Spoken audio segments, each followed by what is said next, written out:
Ladies and gentlemen, thank you very much for joining this session webinar MIR. Call it Economic Chat. Title will be Harmonizing Sales and Services Taxes, a better alternative to introducing GST. Ladies and gentlemen, as you know, the government now is preparing the next budget, 2023. I'm sure they're talking a lot about revenue sources, the new or strengthening the old ones.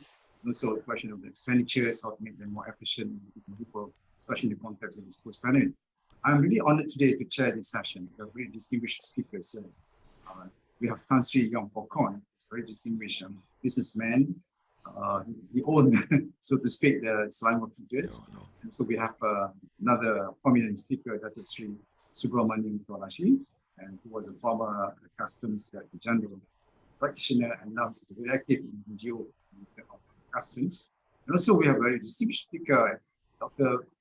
Reintroducing, Singh, my good friend, who's always been helping me when I was treasury in Texas. So these two speakers will definitely give us very good input and also with the government in terms of preparing sources of revenue, the measures to enhance revenue. Today we're going to speak on the topic of harmonizing sales and service taxes. Before we start, we should start with a poll. See what's your view on this what we call topic of harmonizing sales and services taxes. And let me now invite you to exercise your vote for a few minutes and then we start the session. Please, you can vote now. Osho, please assist.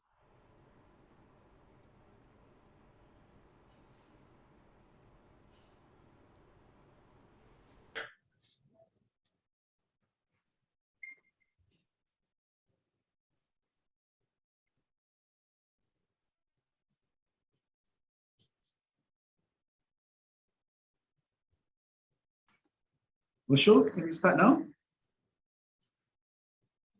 Yes, Tan Sri, the participants can see the poll. Thank you very much. Thank you, all dear participants, for participating in the poll. Let me now start the session. Okay, let me introduce Tan Sri Yong Pokon. I'll be very short, Tan Sri Yong. You have got good records, but Tan Sri Yong has been a board member of several corporations in the country. For example, Nation Productive Corporation, Nation Industrial Development Authority, also he was a Brand Negara Malaysia. But more importantly, has been a lot to the government policy making during the economic recession, 85, 86, and also 97, 98. And also have been member of the advisory board on Nation Anti-Corruption. He also worked with in the Pemuda, which is the government agency to reduce all the bureaucratic procedures and procedures in the country.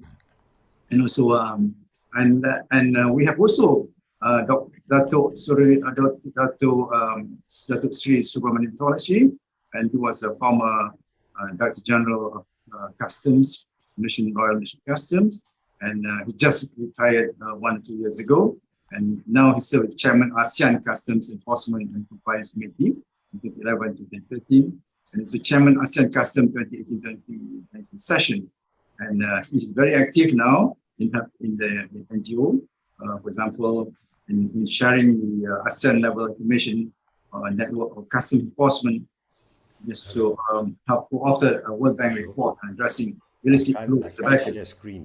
And also, our third speaker is Dr. Reintroducing, who's an academician and also trained accountant, also tax expert, and he has worked with the Indian Revenue Department. He also worked with Simler, he's a professor in taxation. So he has worked with Arthur Anderson when he's young, and now he's a board member of the boards of Nation Rating Corporation, M-Bank, Berhad, and also UMW Berhad. So he's an academic as well as a practitioner. Let me now I won't take much of your time because the topic is very interesting. Let me now invite Tan Sri Yong Pokon to make this remark. Tan Sri Yong, the floor is yours. Thank you very much, Tan Sri Sulaiman. I will try to start by saying that there are many stakeholders here today and we're joined by Dato' Subro, whom we worked for quite some time in the Customs Oversight Committee, and of course Dr. Reintroducing. And normally the private sector will come and make presentations to the government on specific issues, But today is a good time for us to have a look at the whole system holistically, and then we can see where we can go from here. All right. Now, the first thing is, what are some of the requirements of an improved SST or even a GST, what we call it, tax for us to collect? The government wants to maintain or increase revenue, less leakages, and easier enforcement. But first of all, no revenue is ever enough for a government. So indirect taxes normally for a country like Canada and Australia, similar population with resources, is about 20 to 25% of the direct taxation. Malaysia's direct taxes is about 130 billion. So 20 to 25% would be around 26 to 35 billion. And this is quite within what we are collecting now. However, of course, if you want to collect more, you can increase the rate, but be a bigger burden to the rakyat. But for us manufacturers presenting our view, we want to be able to claim the input taxes like GST.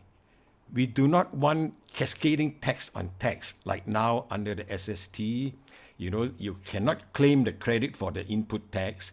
And sometimes for the multi-stage, there is quite a complexity. The people today in this room are probably not the ones affected, but there's many SMEs down the line who are affected because of the different stages in the GST in the past. And the biggest thing, of course, the delayed refunds of GST. As you all know, when the GST ended, it was announced there was 18 billion of refunds not made to 125,000 companies, including Petronas and GLCs. So because of the complexity, it is not easy to completely do all these refunds. And then, of course, the public, if you want to reintroduce GST, they don't want to suddenly get another price increase, and politically sensitive. We are now nearing GE15. So these are the issues that's facing us. So what can we do?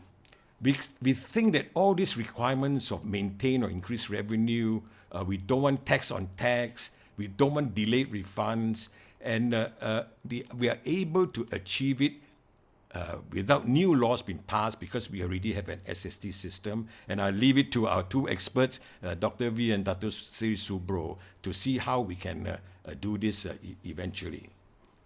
First of all, GST or SST.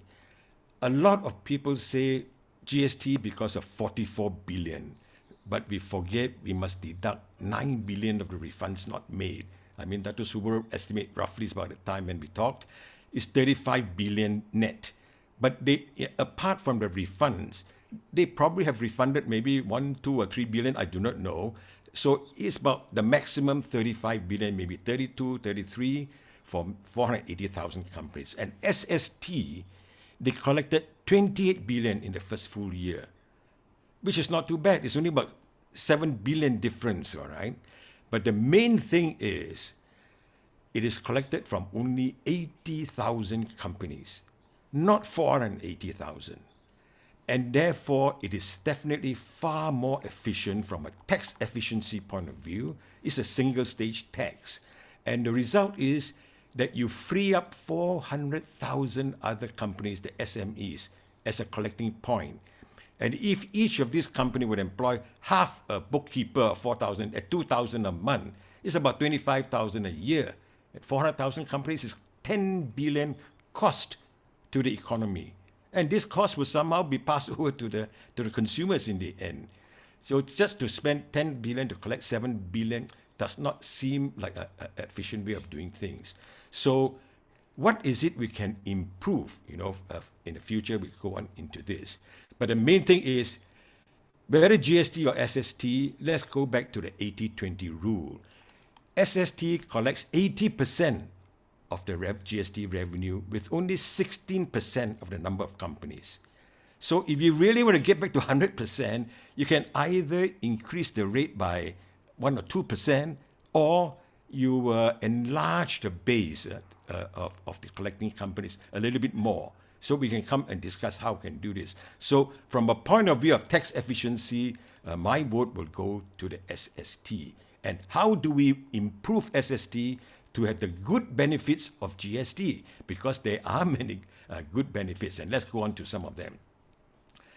You see, whether it's GST or SST, it is important that we make the system simple for the collectors, there's manufacturers and service providers, and also make it simple for the customs to inspect. So they have different rates, they have zero and exempt. And one of the problems affecting manufacturers is the question of exempt. You see, goods and service, they should either be taxable or zero rated. Then all your inputs will be tax-free.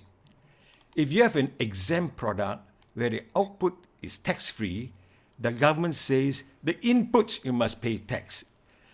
And just a simple decision like this creates a host of problems for the private sector. Government is seen as giving on one hand and taking back with the other.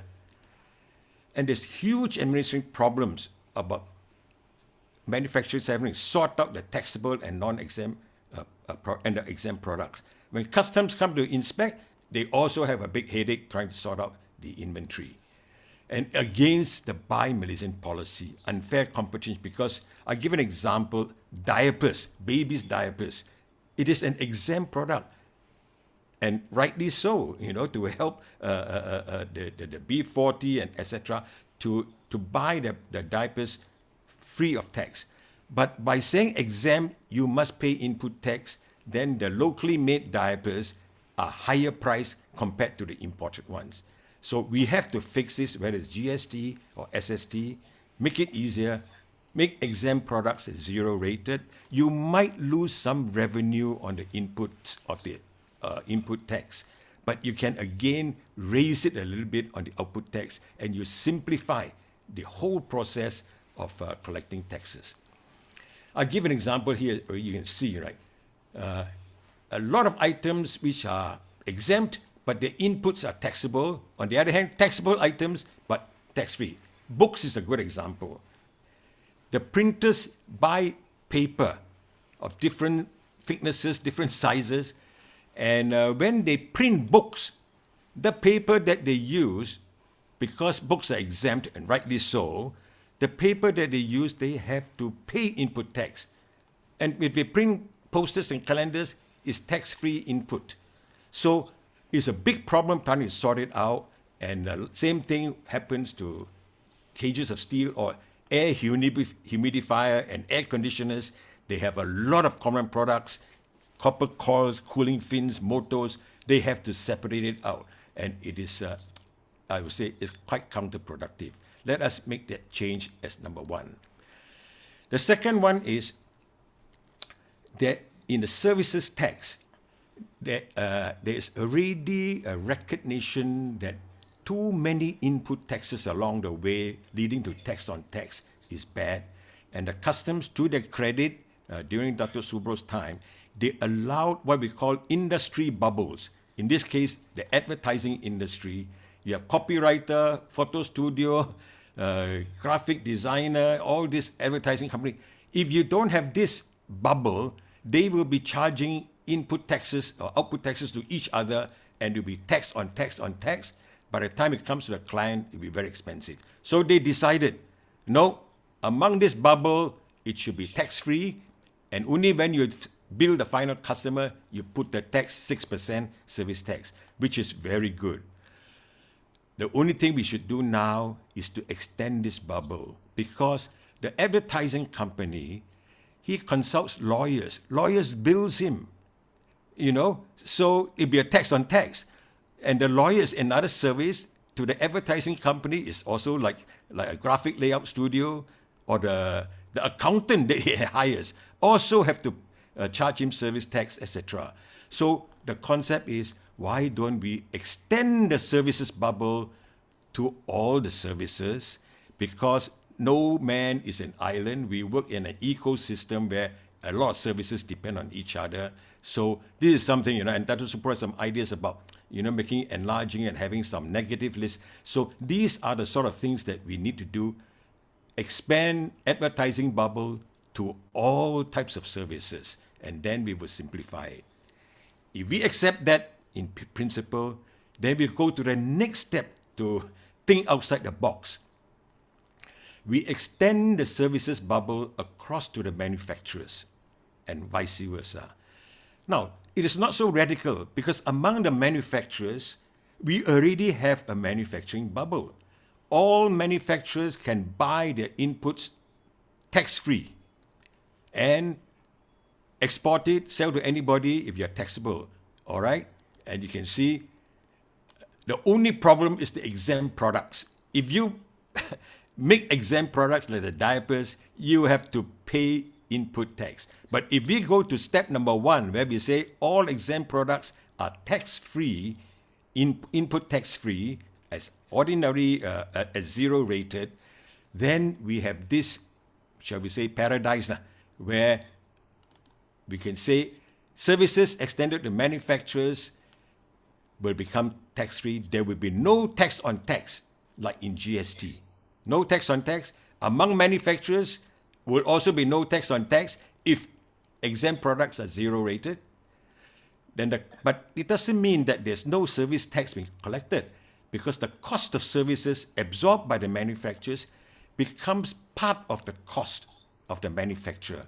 And when they sell it out to others, there's a 10% sales tax on the services which are rendered to the manufacturers. Then conversely, think out of the box is the manufactured products sold will be free of sales tax to the service providers. They will then charge a service tax to the customers. And that's where the point is, whether the service tax should be raised in stages from 6 to 8 or 9 or 10. That is another discussion. But the principle is nobody taxes each other when you have a number. And this idea of harmonizing the Sales Tax Act and Service Tax Act, so that any firm with sales or sales tax number, a service tax number, will buy the inputs free of sales tax or free of service tax. And they will charge, we call it HSST, or Harmonized Sales and Service Tax.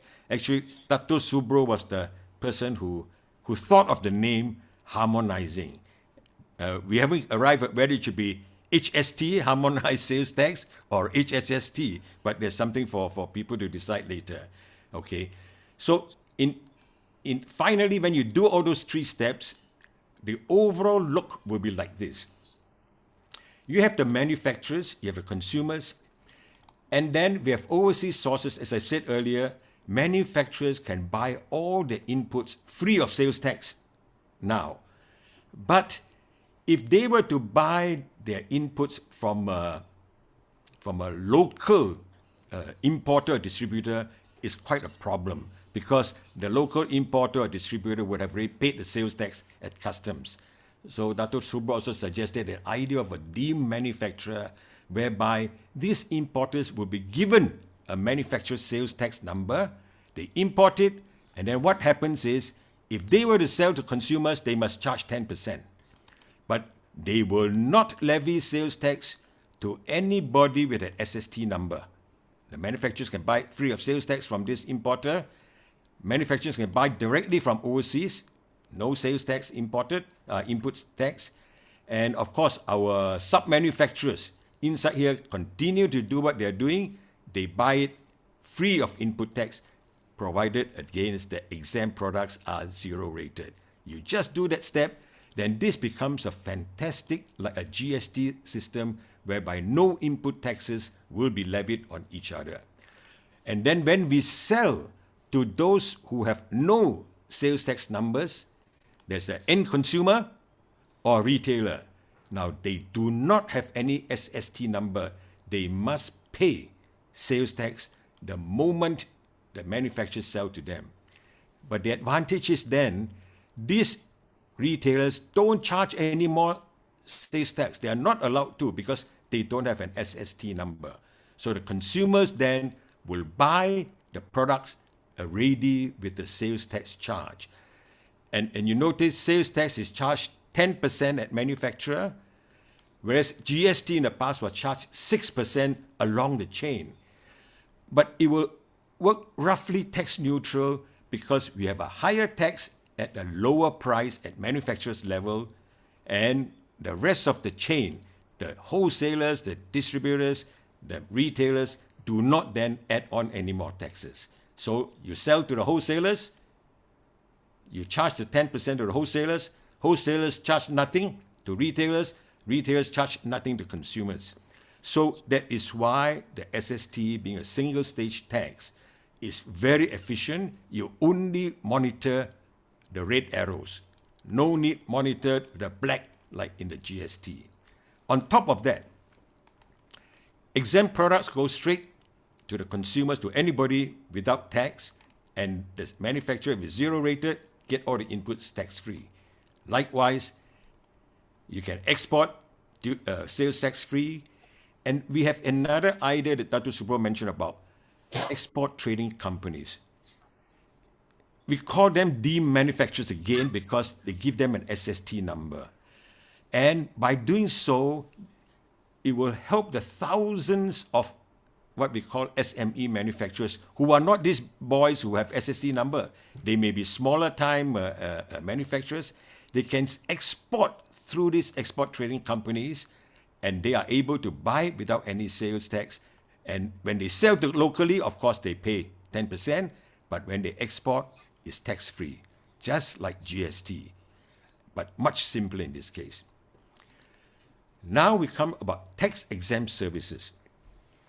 You know, hospitals or university schools, they are rightfully exempted from having to pay service tax. And if we now say service tax, if you are exempt, is zero rated, they buy all the inputs, then even the manufacturers can sell to them without any sales tax. And this will be completely passed through. The taxable goods, sales tax beer, you sell to a hotel, free of sales tax. Then that service tax will be levied when the hotel or restaurant sells to the end consumer.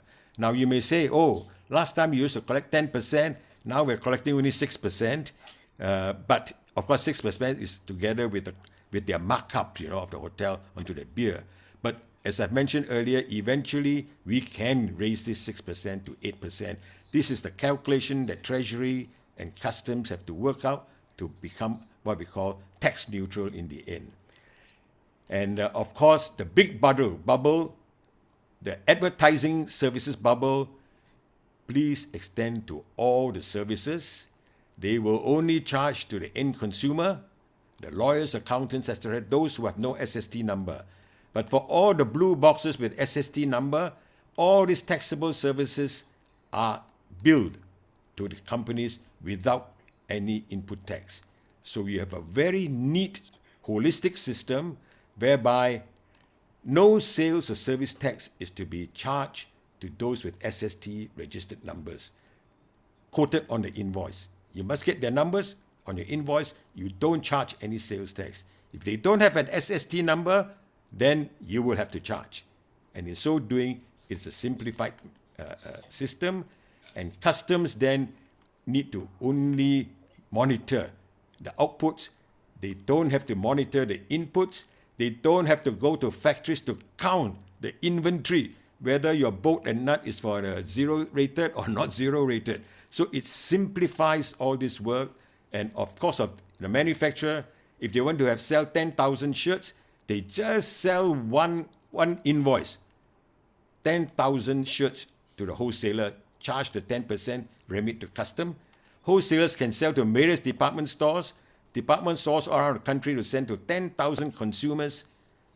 And the 10,000 consumers would have paid the 10% sales tax already, but they don't have to have 10,000 cash sale receipts to monitor and account for.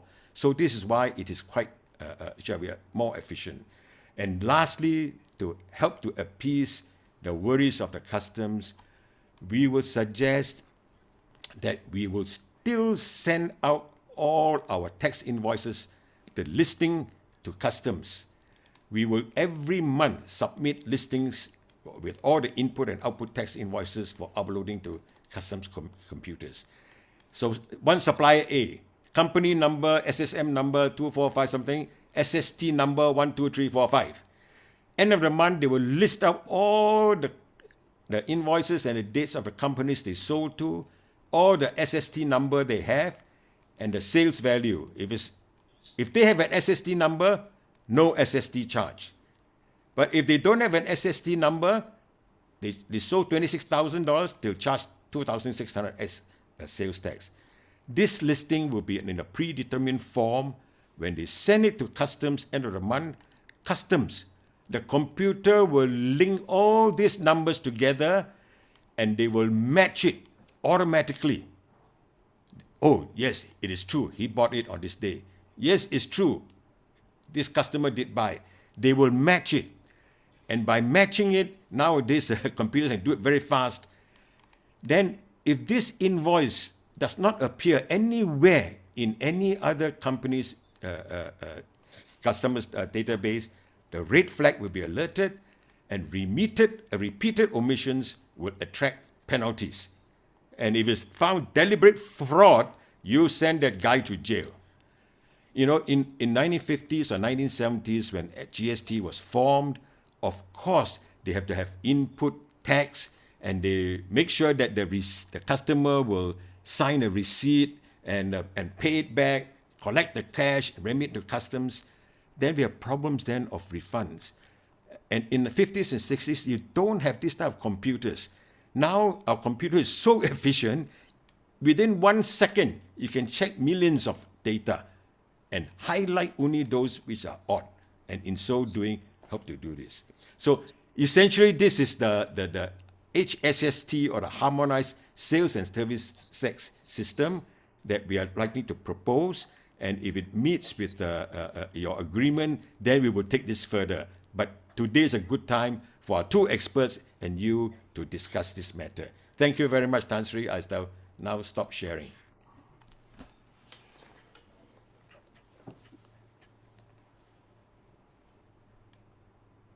You're muted, Tan Sri, is it? Thank you, Tan Sri Yong. Thank you very much. A very, very comprehensive explanation of your HSST. And we hope to, get a good discussion of this. But before we have a discussion, let me invite Dr. Subro to make this remark on the presentation by Tan Sri Yong. Dr. Subro, the floor is yours. Thank you, Tan Sri. And in fact, this idea of harmonizing sales tax and service tax, was mooted some 2, 3 years ago. Yeah, after we have introduced SST in 2018. At that time, we found that there were still some inherent weaknesses in the SST system. We all know that, and also I would like to reiterate this again. GST by far is the best option, right? That is the most ideal consumption tax. Now, having said that, it could also be politically very sensitive, and also put on inflationary pressure and profiteering by unscrupulous businesses, especially at the retail level, Even before GST, we had sales tax, the fact that the consumers could see the tax now is a very transparent tax system, but then there were a lot of traders took advantage of GST by increasing and profiteering. So it's just an option that is available to the government, just in case if they do not want to consider GST, then please look at improved version of SST. That is, which we call, Tan Sri Yong said it, harmonized sales and service tax, where we harmonize both sales tax and service tax, merge into one, if possible with one single harmonized rate. Now, I got just one slide to share. Maybe, I don't know, allowed to share. Yeah. Okay, there you go. Can you all see this? Yeah. Can, huh? Yes, Okay. now can. Yes. Yes, Dato. Okay, thank you. Okay, basically, under the current SST, there are about 800 items. Look at the center circle, yeah, which attracts 5% sales tax. And there are 5,600 line items, which attracts approximately about 10%, yeah. Under GST, approximately, we used to tax more than 11,000 items. When I say item, you know, if you look at the customs duties order, we have got about 13,000 line items in the tariff book, yeah, the harmonized system tariff book. So the base can be broadened actually. So what if government, you know, does not want to introduce GST? This is another proposal. Probably for goods, you know, they can increase the coverage a little. I'm only talking about the goods, yeah, to about 8,000 line items. And the goods, we can still keep it at a single stage tax, that is at the sales tax. Now, question would arise then, well, we are going to lose the distribution margin along the supply chain, which typically can be between 30% to 70%, depending on the type of industries, yeah? So we are going to lose, that is the biggest disadvantage of sales tax. Now, to address that, we have got deeming manufacturer concept, which I will talk about it shortly. Maybe I will go to the first, you know, the outer circle. So the proposal is to merge both Sales Tax Act and Service Tax Act into one single act called Harmonized Sales and Service Tax Act. Or we have another option, we can provide a bridging between those two. It is also possible. And then single stage concept for goods similar to sales tax, as I mentioned to the right, yeah. And then I think Tan Sri Yong explained very well about the whole mechanism. No tax shall be charged on all registered businesses, but there could be some, you know, excluding blocked inputs, certain inputs, okay, which the government may not want to give. Otherwise, it doesn't matter whether it is sales tax or service tax. You know, under the current regime, SST regime, is the group G and advertising. They can only claim the input taxes, or they do not charge within the group, yeah, one-to-one.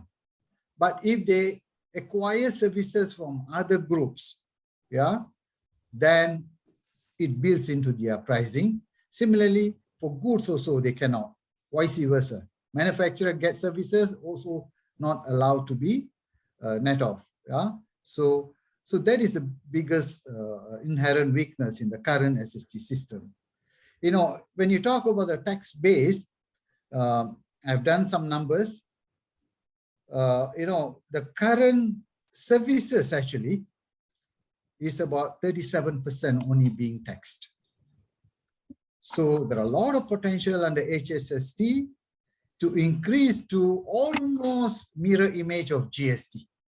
Yeah, almost, which is 65%. Yeah.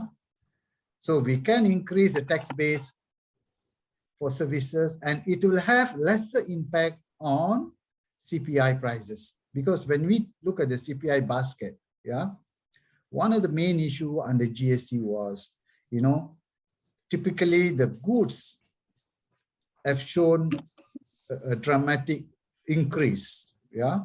So we are not going to increase, you know, too much on the goods side, yeah. Probably slight broadening of the base, but services probably we can increase, you know, by a big margin from 37, roughly 37, 38% to 65. And then I think Tan Sri Yong has already mentioned about deemed manufacturer to address transfer leakages and also for drop shipment, yeah, so that, you know, those manufacturers who set up 100% own subsidiaries, you know, usually they may transfer the goods or sell the goods at artificially low value. So we can come up with a provision to address those, and then deem exporter concept to cater for third-party exports. This is one of the biggest problem, another biggest inherent weakness in the current SST model. There are a lot of third-party exporters, and they are not manufacturers, okay? And our law only allow one level. Current SST only allow one level from buying from manufacturer and to be exported direct. But sometimes, in businesses, it doesn't work that way. People buy third hand, and they may get the order, okay? So we have issues here. So the deemed exporter concept probably could address this. And then finally, this is something that, we can discuss. We would like to propose one single harmonized rate, except for capital goods and intermediary goods, And the harmonized rate must not be too low, At 8%, it will give more than revenue neutral SST. In fact, government can get close to 10 billion additional. We have done some numbers when we were at the COC, Customs Oversight Committee. I was the chairman, Tan Sri Yong was there, Dr. V were there, and there are many other business people were there when we mooted the idea. At that time, probably the government did not buy in because SST was still very new. They wanted to give some time. At the same time, the government were also looking at reintroduction of GST. So that is entirely up to the government. But once again, I would like to, make my stand very clear. I would still go for GST as the best consumption tax alternative. But again, for reasons that we all know, it could be politically sensitive, the timing issues, the profiteering by unscrupulous businesses, and also, the inflationary pressure it may have on goods. It is worthwhile looking at what we call as harmonized sales and service tax, and something for all of us to discuss this. That's all from me, Tan Sri. I will stop sharing. Back to you, Tan Sri.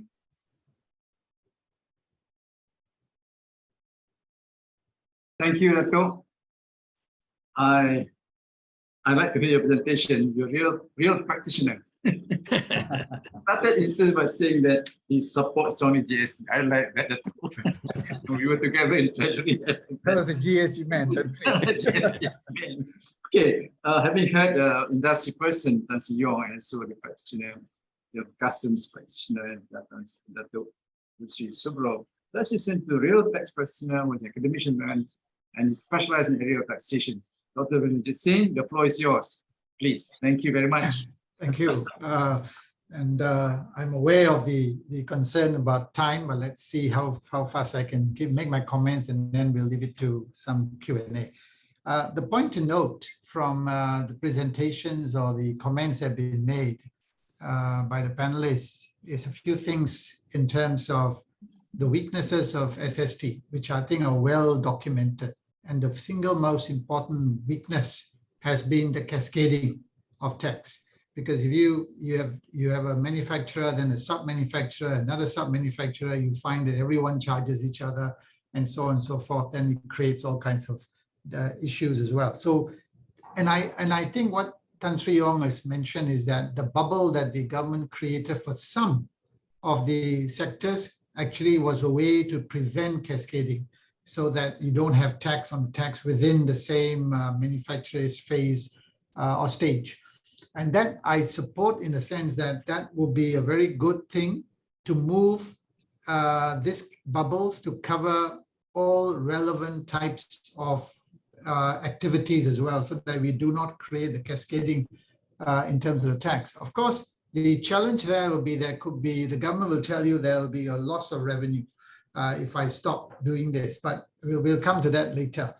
The point also to note, and this is where many have been commenting, that by introducing SST, we have seen a drop in revenue compared to the revenue we used to earn in GST.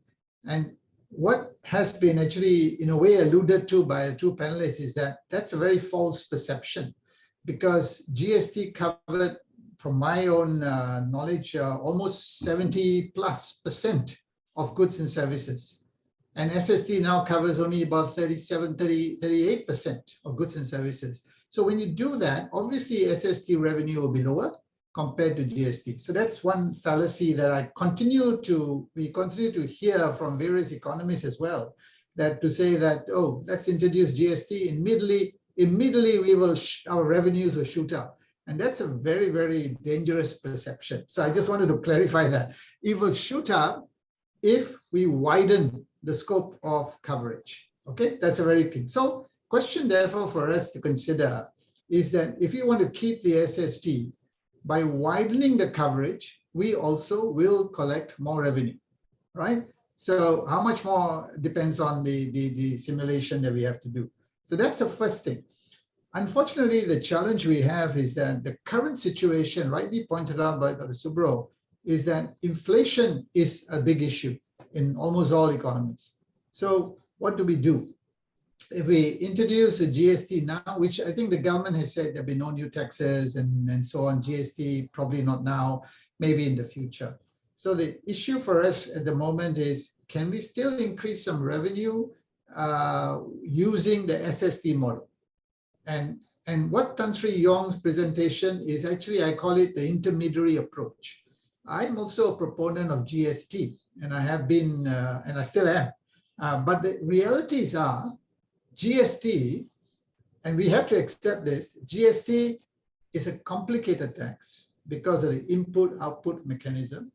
But GST is also an efficient tax because by creating that complexity and everyone is registered along the chain, we then have greater control and greater monitoring, greater detection power, greater auditing ability from the enforcers. And therefore, what the idea of the GST was to flush out non-compliers. And actually, we've succeeded. When GST was there, some registrants were registered, but they have not been paying income tax. So then they actually had to register for income tax. So we did have some discovery on that.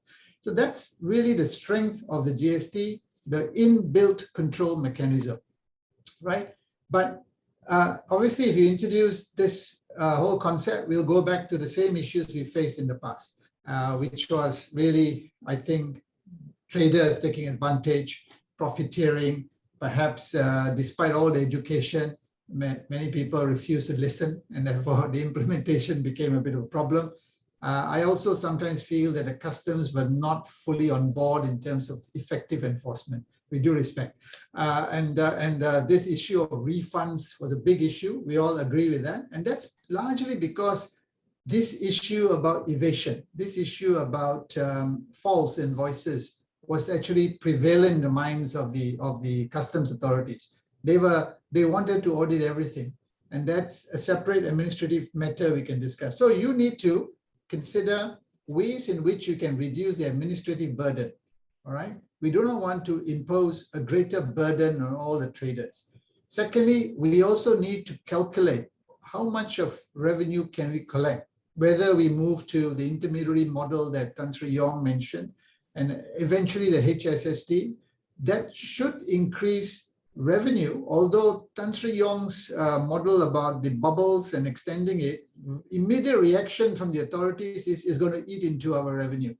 But extending it to cover more goods and services is a possibility, but you will find a pushback under the current situation because of the concerns about inflation. Immediately, the issue is about, prices of other goods will go up because of the imposition of a 10 or 6% tax. So, but I think it can be done skillfully and over a period of time.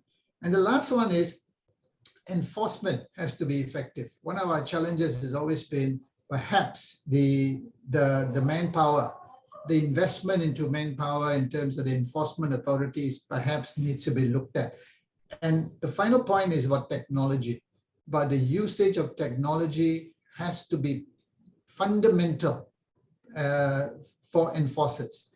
And earlier we saw Tan Sri Yong's presentation on the input taxes, kind of input taxes that you get, the invoices you get, and then invoices you issue out, and comparing that is actually logical.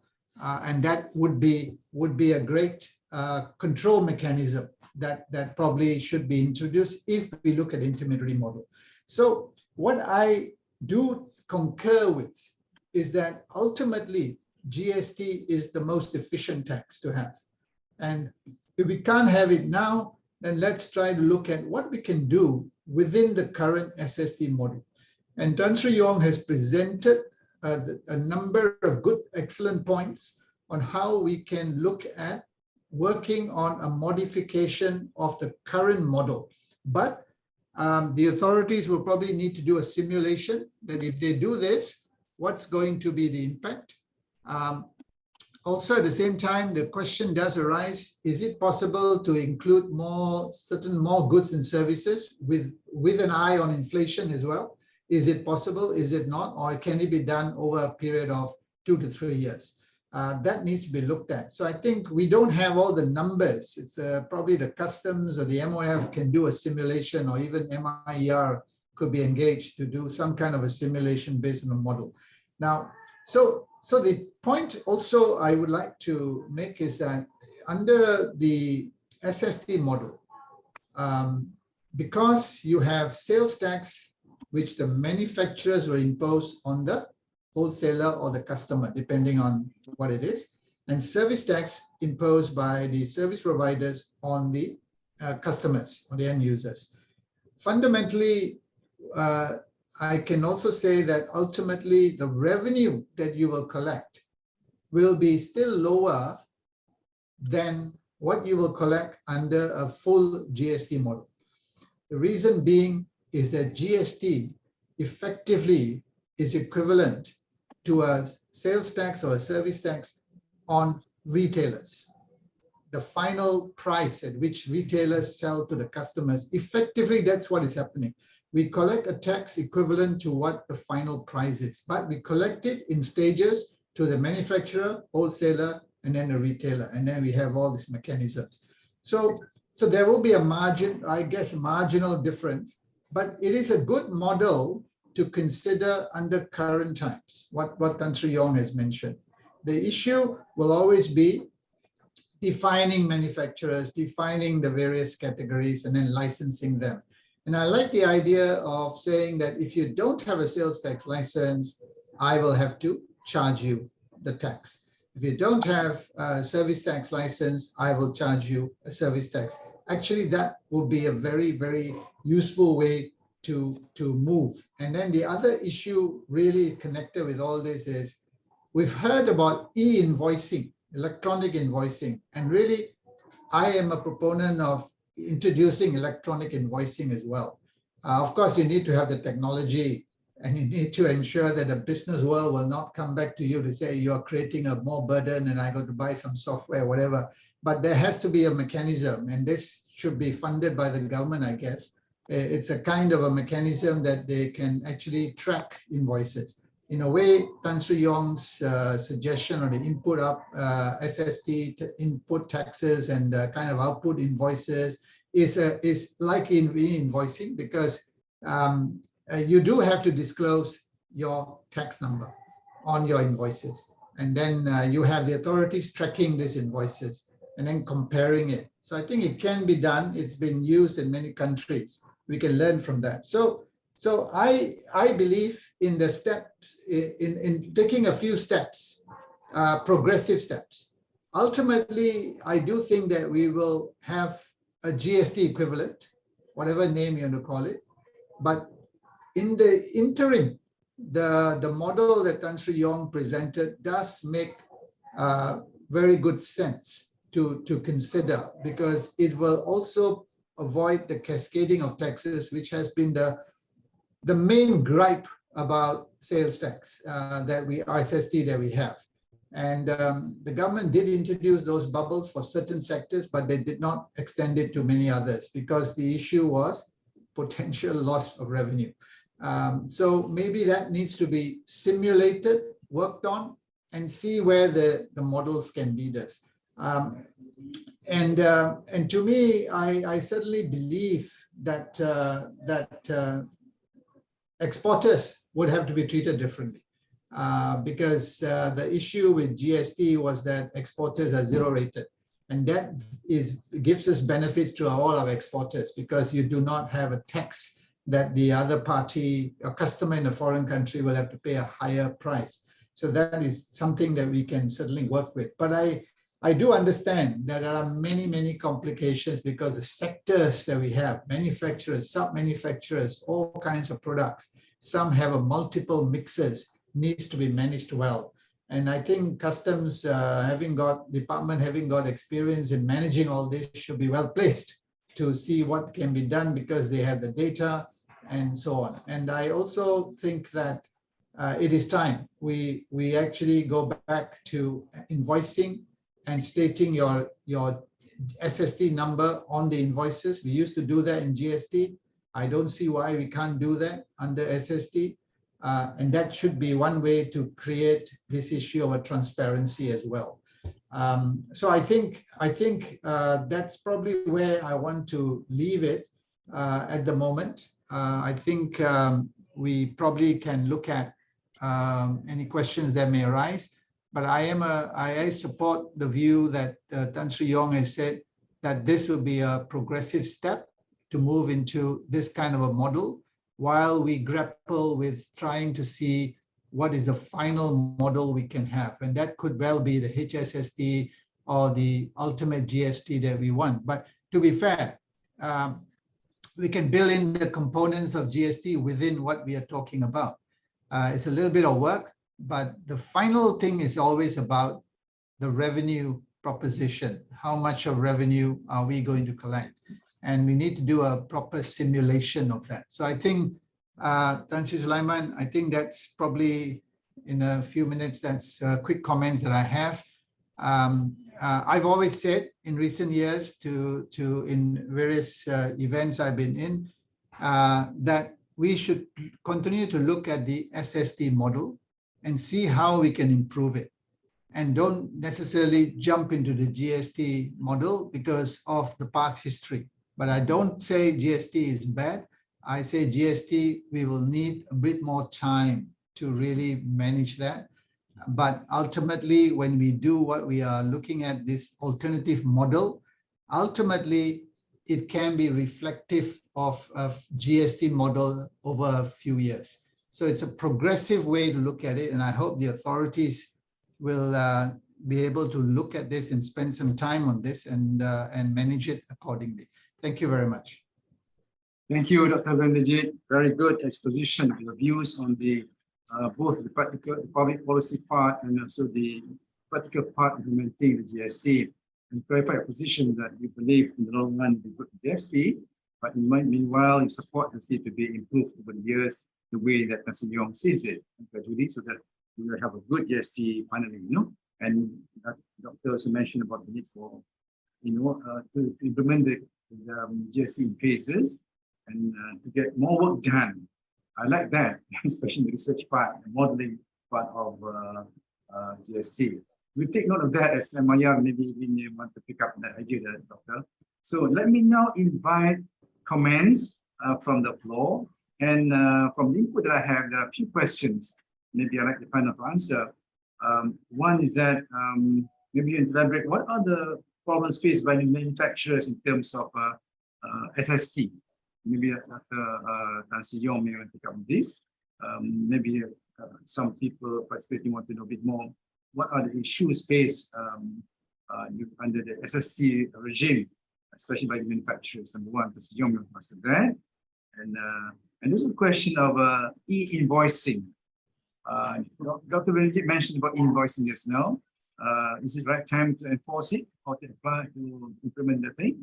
And then finally, there's also a question of under HSST, with any possible revenue leakages? that part. When we talk about revenue, right, revenue improvement, is there a possibility of revenue leakages also? That question. And finally, is there such thing as optimal tax rate for GST? Something quite general question. I open the floor. Maybe let's get Tan Sri Yong to comment on that. Okay, all right. Well, you see, in 1972, when the sales tax was first enacted, I remember the director at that time was Dato Rahim Tak. You know, he was a nice gentleman. I remember it. from customs. Yes. And he told me, you know, Mr. Yong, the sales tax is a one-stage tax at the manufacturer. You can buy all your inputs free of sales tax. You just have to fill in a CJ5 form and you list what you want to buy, and you're sure you don't have to pay input tax. You just charge on the output. And I think that was the basis in which we went in. Of course, then later on, the service tax came in, and of course, they were not together. You have to pay tax on the services, etc. So I think what happens now is that for the few things that I mentioned, for example, the exempt products and not exempt products do make some problems. And all the fact that services charge the manufacturers, you cannot claim those as you could claim in GST, made us to think about this HSST to solve the issues. And Dato' Subbu has mentioned, you know, there are many manufacturers who are too small, not big enough to have their own export marketing department. And they cannot export outside. If they were to sell to an export marketeer who will pool together the goods and go overseas to sell, they will not be able to escape from charging these marketeers the sales tax. So the concept of a deemed manufacturer exporter who can have got this number, and with this number, the SME can send the goods to them and they will then export free of sales tax, is a big competitive advantage. I hear what Dr. V said about, you know, if everybody has got a number, you don't charge each other. It will be the simplest solution to all the manufacturers' problems, as well as to the service providers. But there will be a loss of revenue because now the tax on tax is gone. The government will lose the first bite. But it's not a complete loss, you see. What the services don't charge to the manufacturer, the cost of the services is built into the manufacturer's products in the end. So instead of 6% being lost, you may lose maybe 1% or so. This is the simulation that I think has to be done, whether by customs or as a MIER, a consultancy project, to work out what is the immediate loss if you say no more tax on tax to anybody who's got a SST number. That's the first stage. We can work this out. You know, if it's 1 billion or 2 billion a year, then by increasing, like what Dato' Subro suggested, you know, either increasing the rate of the service tax from 6 to 8 or 9, as you say, that's what the percentage, you will be able to pick it up. And also by expanding the services, which is only 35%, to 65%, you know, you need not go to 65, even from 35 to 50%, it's a 30-40% increase in service tax. And service tax, you're picking up about maybe 12 billion a year, 20-30% will pick you 3-4 billion to add on to it. So these are the simulations that we need to do to make life easy for all the manufacturers and service providers. The service bubble is bigger. Don't limit only the advertising industry. I mean, they are very good, very special, but not so special that other bubbles cannot exist. Make a big bubble for services. Manufacturers already have their bubble. So just combine the two bubbles together. You will have a very tax efficient system. And you implement the last slide we talked, Dr. V also mentioned, where now under SST, manufacturers, every 2 months, you submit your returns for sales tax. No more 2 months, because now we are dealing with the 80,000 larger companies who can have at the end of the month, you finish your last invoice yesterday, you can, the same night or next morning, print out a list of all the invoices, all your customers' company number, sales tax number, sales tax chargeable or not chargeable, it's got a number, sales tax is 0. You will list all this in what we call a CSV or commerce separated value, or it is a standard format to customs. Customs officers don't even look at it. They will overnight load into the computer, and all these things overnight, the customs computer will match invoice by invoice by invoice by invoice and throw out the odd ones. Then we only look at the odd ones. You know, as you say, look at the important one. Forget about the millions of the others which are already self-compliant. And by doing this, everybody will be happy.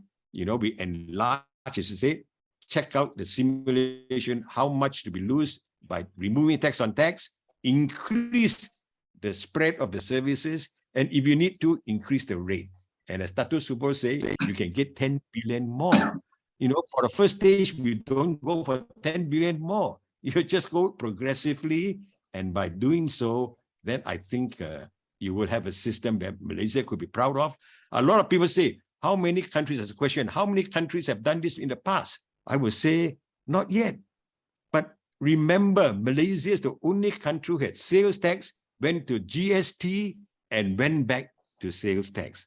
All right? And we have enough knowledge to go through this, because I can tell you also GST, as I've said before, is sometimes once you implement, it's very hard to get out. It's just politically we got out of it.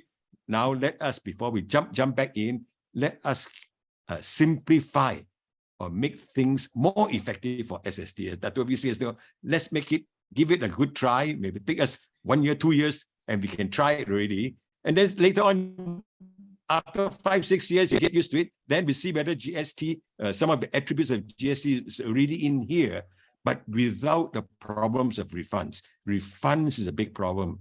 9-10 billion a year refunds is 1 billion a month. 20 working days is 50 million ringgit of refunds a day. Even you have 10 officers, you have 5 million. The customs officer has to sign a check. When we apply for things to government, you know, it's for approval, it's okay, it can take some time. But you have to sign a check, the customs officer be wondering, ayo, I'm signing 2.5 million cash, you know. He would think, oh, I better check, you know, I better check. And that's things how it becomes difficult. So this is a better system, I think. Go ahead.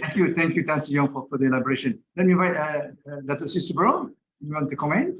Yeah, thank you, Tan Sri, both Tan Sris. I think Tan Sri Yong is right in saying that there is an urgent need to eliminate cascading effect under the present HSST system, yeah, which could cost the government between 1 to 2 billion. This study was done when I was still at the MOF, right? Now I do not know what is the actual figure, but again, we can recoup this by expanding the base, you know, for the benefit of the participants. When we talk about service tax, it is actually GST. It's direct to consumer already, right? Service tax does not go through stages, unlike goods, right? Services are rendered directly to consumer, right? Very few instances where it is, you know, goes through the another level. So when we talk about service tax, it's already a final tax. Yeah, Dr. V earlier said GST is a final tax on consumer. So when it comes to services, it is a final tax. And from the GST collection back in 2017, almost 2/3 of the collection came from services. Almost 2/3. Yeah. Only 1/3 came from the goods. So that's why in my earlier slide, you know, I talked about broadening the base, especially for services, for 2 reasons. One, currently it is only 37-38%. We can increase it to, you know, Tan Sri Yong said, don't increase to 65 straight away. Well, for me, it's might as well go for it. Might as well go for it. provided, remember in my slide, I said there are 5,600 line items which attract 10% sales tax. 5% is only 800 items. So we can reduce from 10% to 8%, which would also benefit, the consumers. Can you imagine car prices coming down? Because car is taxed at 10%. No. So that would be a buy-in strategy for the government. And then it will have a lesser impact on CPI basket. Yeah. And of course, we can carefully look at the CPI basket, which one we want to do tax, which we probably give equivalent to 0 rating, the kind of thing. And services, again, I would say that is very timely to increase it. And coming back to the e-invoicing that both Tan Sri Yong and Dr. V mentioned, this would really benefit all the traders, all those registered businesses, and would also help the tax administration, the customs or and MOF. The only issue here is the compliance cost and the startup cost. The businesses, I do not want, they will be very happy if they were asked to, incur. I remember under GST, even though the government gave a little incentive, but that was not enough. Some businesses spend, millions in the system, right? So this is something that the government should, think whether we could help to absorb the cost, and again, it's a buy-in strategy for the government, right? You provide the software FOC to all the registered businesses. Let's government take up the cost, right? And then the customs would have a better system to enforce it, right? By looking at the,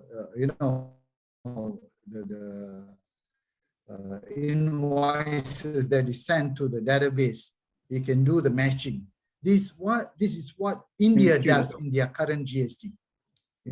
Even though it's so complicated, different rates, they've got 0, 5, 12, 18, 26, but they have done it successfully. Thank you.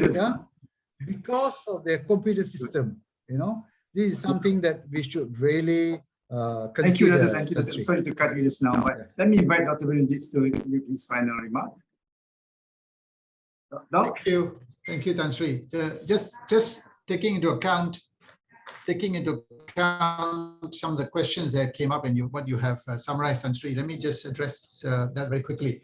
Someone asked about HSST in other countries. Answer is no. We are always unique. We try to come up with our own ideas, so it's ours. Yeah. So, but is there sales tax and in certain countries? Yes, but most of the countries, as you know, are GST. So to us, we work with what we have, and we can do something better. Why not?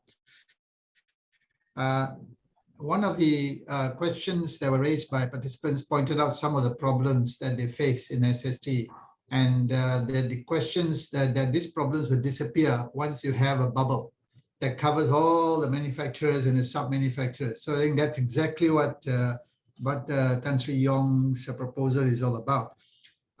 Someone also did mention that inflation is the main concern, and I qualify that.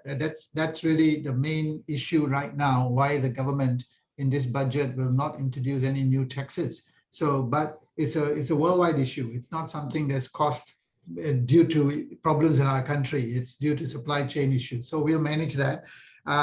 Simulation is based on data available. So customs and authorities have all that data of collections, the total invoices and trade and sales. So when you do a simulation, you need that data. So it has to be a collaboration between government and the right parties to work out, if I lower the rate, how much will be the impact if I increase the rate and so on. So I am also saying that when you look at big data, there was some mention about big data analytics.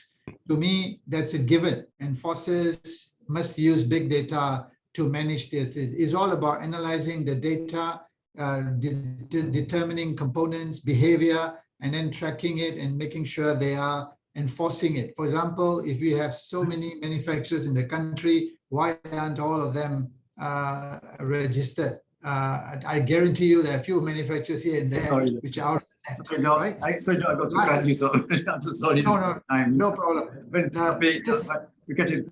I got to just to say something that MIR has published its Harmonizing Sales and Services Taxes, the better alternative to introducing GST by Tan Sri Yong. You can download from our website. Okay? And time is very short, literally, very important topic. So I'm very unfair to you all. But we got to have a poll now. Sorry, Dr. We catch up with you. Thank you very much, three of you, Tan Sri Yong, Dr. Subro, and also Dr. Benedict, my good friend. Let's have a poll now. Osho, please exercise the poll. Thank you very much. Yes, it's out. Okay, now we'll poll now. We'll catch up with you on the poll count later. Sorry, Dr. Benedict. I'll catch No up with you. Three of you. Thank you. Like this.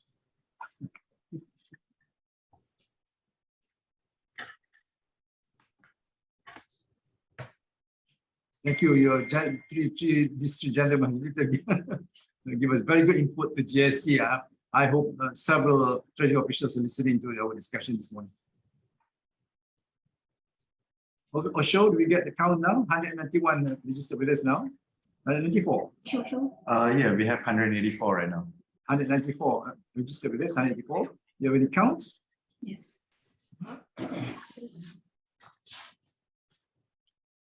184 registered with us. How many say yes to HSST? So far, the numbers are still growing.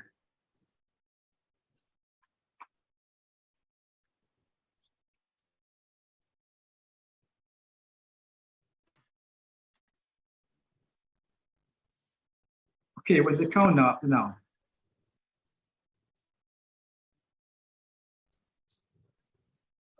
At the moment, we are at 114 out of the total. 114 out of 185 in agreement with Tan Sri Yong. Just a little under that, yes. Yes. Okay, that's not bad. It's more than 50%. Yeah. All right. What about in the beginning, before the poll? How do you compare at the beginning, Osho? The beginning, there were a lot who were in favor of the GST. Are you able to publish? Are you able to show this on the screen, the result for each of the sectors? We can publish it at the end of this poll. Okay. Okay. We'll keep you posted on this. Sure, that's right. So I'm so sorry we are short of time. Thank you very much, gentlemen, for participating in our session on HSST.